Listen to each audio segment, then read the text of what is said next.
आज आम्ही महाविकास आघाडी उमेदवार म्हणून फक्त नाही आलेलो, पण महाविकास आघाडी म्हणून आम्ही सगळे एकत्र आलेलो आहोत. आम आदमी पक्षाचेही सगळे आमचे सहकारी असतील किंवा वंचितचे आमचे सगळे सहकारी असतील, आम्ही सगळेच आज एकत्र इथे आशीर्वाद घेण्यासाठी इथे आलेलो आहोत. आज शिक्षणाची काय परिस्थिती आहे आपण राज्यात बघताय. IIT सारख्या संस्थेमध्ये आज मुलं शिकून म्हणजे अतिशय स्वतःच्या मेरिटवर उत्तीर्ण होत आहेत, पण 35% मुलांना नोकऱ्या मिळत नाहीयेत. त्यानंतर शेतीचं काय परिस्थिती आहे, म्हणजे माझ्या आणि अमोलदादांच्या लोकसभा मतदारसंघात गेल्या 1 वर्षामध्ये कांद्याच्या बाबतीत काय आमची भूमिका आणि काय या सरकारनी सगळं उद्ध्वस्त करून ठेवलंय आपण सगळ्यांनी उघड्या डोळ्यांनी पाहिलेलं आहे.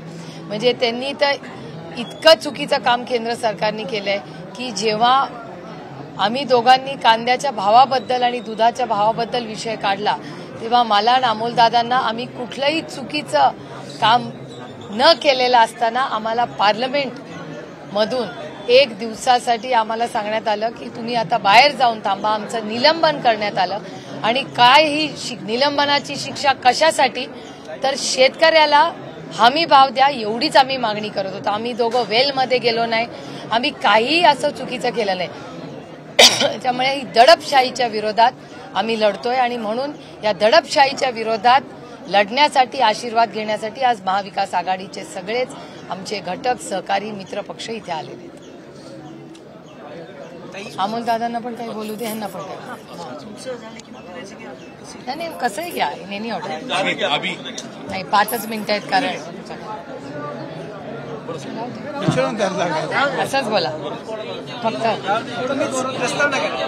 जसं ताईंनी सांगितलं त्या पद्धतीनं आज जयंतीनिमित्त महात्मा फुले यांना अभिवादन करत असताना समता भूमीवर येऊन आवर्जून शेतकऱ्याचा आसूड या पुस्तकातल्या उपोद्घाताचं वाचन करण्याचं कारणच आहे की आज सर्वसामान्य शेतकऱ्याची जी परिस्थिती जी उडवलेली आहे, कांदा निर्यात बंदी असेल, सोयाबीन असेल, संत्रा उत्पादक असेल, कापूस उत्पादक असेल, दूध उत्पादक असेल, या सगळ्या शेतकऱ्यांची जी दैन्यावस्था आहे आणि यामध्ये सरकार याचं ऐकून घेत नाही. या शेतकऱ्यांना कोणी वाली नाही. ये वाला लेते हैं. Inverter AC. आप गैम्बलर हो ना? गैम्बलर? जुआ खेलते हो ना? तुम जुआ खेलते हो? अरे नहीं, ये तो कुछ भी बोले जा रहे हैं. इतनी महंगी और नाजुक एसी खरीद कर स्टेबलाइजर नहीं लोगे तो ये जुआ नहीं हुआ तो क्या हुआ? सिर्फ एक फ्लक्चुएशन आपके इन्वर्टर एसी के पार्ट्स को डैमेज कर सकता है. उसे वी गार्ड से सुरक्षित रखिए. V Guard, India's number 1 stabiliser. इतकंच कशाला कृषी प्रधान म्हणवल्या जाणाऱ्या देशाला पूर्णवेळ कृषी मंत्री मध्य प्रदेशच्या निवडणुका झाल्यापासून नसावा याच्या इतकं दुसरं दुर्दैव कुठलंही नाही. आज सर्वसामान्य कांदा उत्पादक शेतकऱ्याला किलो मागं 30 रुपयाचं नुकसान आहे. दुधाला दर लिटर मागं 10 ते 12 रुपयाचं नुकसान आहे. आणि ह्याचं जर आपण नुकसान जर बघितलं तर केंद्र सरकारमध्ये आणि महायुतीच्या कोणत्याही घटक पक्षाला या संदर्भामध्ये शेतकऱ्यांच्या संदर्भात कुठलाही कळवळा नाही. ही गोष्ट सातत्यानं समोर येते.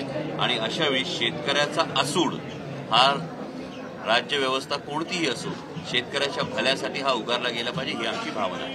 एक फक्त राजकीय प्रश्न आहे. आढळरावांनी टीका करताना शिरूर लोकसभा मतदारसंघावर टीका केली की 5 वर्ष खासदार नसलेला देशातला एकमेव मतदारसंघ म्हणजे शिरूर आहे. 5 वर्ष 5 पक्ष बदलणाऱ्या खासदारांमुळे आमचं शिरूर बदनाम झालं. मला वाटतं कदाचित त्यांच्यासमोर आरसा असेल. मी त्यांना एवढ्याच शुभेच्छा देईन की गेट वेल सून. कारण जर हे सन्माननीय महोदय कांदा निर्यात बंदीविषयी बोलताना दिसले असते, हे सन्माननीय महोदय दूध उत्पादक शेतकऱ्यांविषयी बोलताना दिसले असते तर मला दिलासा वाटला असता. त्यामुळे वेडूकुड्या मारून विनाकारण टीका करणं मुद्दे नाहीत. त्यामुळे फक्त टीका करणं, खोटं बोल, रेटून बोल अशी काहीतरी ही विधानं केली जात आहेत. त्यांचं वय पाहता मी त्यांना फक्त गेट वेल सून एवढ्या शुभेच्छा देतो.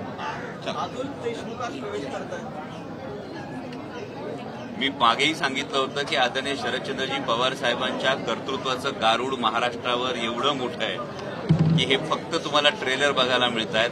पिक्चर मी अजूनही सांगतोय, पिक्चर अभी बाकी आहे. कारण आदरणीय पवार साहेबांच्या पाठीमागे शिवसेना पक्षप्रमुख उद्धवसाहेब ठाकरेंच्या पाठीमागे संपूर्ण महाराष्ट्र एकवटलाय. आणि हे जे प्रवेश होत आहेत हे फक्त ट्रेलर आहेत. एका पाठोपाठ एक प्रत्येकाला ही भूमिका पटते आणि प्रत्येकजण ही भूमिका उघडपणे मांडतो.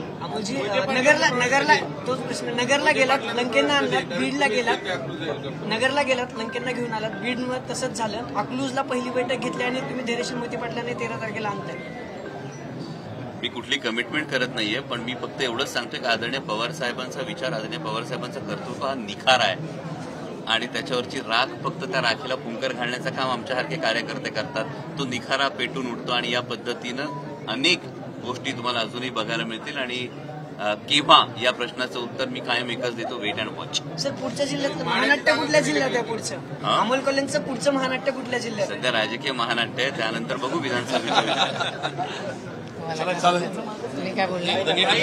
सासवडला महामेळा होतोय महायुतीचा, आपल्याच मतदारसंघात तिघही एकत्र येतात, काय त्यांना? अतिथी देवो भव, पाहुण्यांचं स्वागत केलंच पाहिजे, ही आपली भारतीय संस्कृती आहे.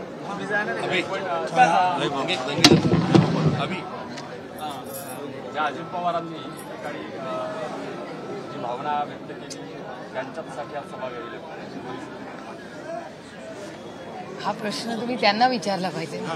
चला चलो थँक्यू. मी दुष्काळामध्ये इतकी व्यस्त आहे कारण का बारामती लोकसभा मतदारसंघात दौंड, इंदापूर, बारामती आणि पुरंदर या भागामध्ये टँकर असतील किंवा आपण शेतीसाठी पाणी नाही, अनेक ठिकाणी पिण्याचं पाणी नाहीये. आज छावण्यांची अत्यंत गरज आहे आणि त्याच्यामुळे एवढं सगळं असताना आणि या सगळ्या कामात मी इतकी व्यस्त आहे की मला बाकीचं फारसं बघायला वेळ मिळत नाही. काही शेतकऱ्यांचा प्रश्न आहे. काल माढा लोकसभा मतदारसंघात चंद्रकांत पाटलांची सभा होती निंबाळकरांच्या प्रचारात. त्या शेतकऱ्यांना प्रश्न विचारल्यावर त्याला मारहाण करण्याचा धक्कादायक प्रकार आला भाजप कार्यकर्ते. अतिशय असंवेदनशील सरकार आहे आणि शेतकरी जो शोषित आहे, वंचित आहे, पीडित आहे, कष्ट करणार आहे, या सगळ्यांच्या विरोधात हे सरकार आहे. तुम्हाला दिसतंय कामगारांच्या विरोधातले कायदे असतील, तुम्ही बघताय काय नियोजन आहे या सरकारचं. चला थँक्यू. चला थँक्यू. तुम्ही आपण एकत्र जाऊया ना. एक मिनिट आता तिथे भेटणार आहेत का बांधवांना रमजान ईदच्या सुद्धा आमच्या सर्वांकडून शुभेच्छा. थँक्यू. तुम्ही ईदच्या शुभेच्छा द्या ना त्यांना, रवी भाऊंना शुभेच्छा. आज क्रांतीवीर महात्मा ज्योतिबा फुले यांची जयंती आहे. ह्या समता भूमीमधनं शिक्षणाची दारं उघडली गेली. ह्या समता भूमीमध्ये शेतकऱ्यांचा आवाज निघाला. ह्या समता भूमीमध्ये छत्रपती शिवाजी महाराजांची समाधी शोधण्याचं काम केलं. ह्या देशाला आदर्श म्हणून समता भूमी आहे. आज त्यांचं जयंती आहे, त्यांना अभिवादन करण्यासाठी आलो. आज रमजान ईद आहे, रमजान ईदच्या बी मी या पुणेकरांना, देशवासियांना शुभेच्छा देतो.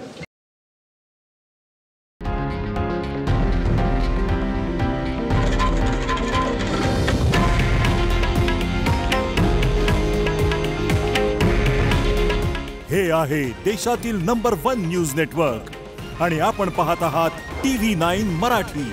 काळजी तुमची, हित महाराष्ट्राचं.